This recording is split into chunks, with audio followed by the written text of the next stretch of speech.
خبر شامل کرتے ہیں میرپور آزاد کشمیر سے۔ کھڑی شریف بدر آوان گاؤں میں اتفاق رائے کے مطابق شان رحمت للعالمین کی ریلی کا انعقاد کیا گیا۔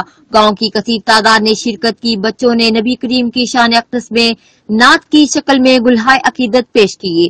مسجد حنفیہ کے امام حافظ زائد سلطانی نے پروگرام ترتیب دینے میں اعلیٰ کردار ادا کیا۔ جن افراد کے گھروں میں ریفریش کا اہتمام کیا گیا ان میں ملک وحید اعظم، ملک ندیب سلطان، ملک یعقوب، شفیق مغل، ملک قمر شبیر کے گھروں میں اعلیٰ انتظام کیا۔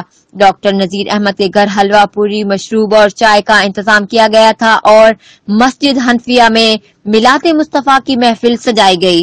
قربان Malik deputy bureau chief report. Qurban Malik deputy bureau chief Geo express news, Mirpur Azad Kashmir.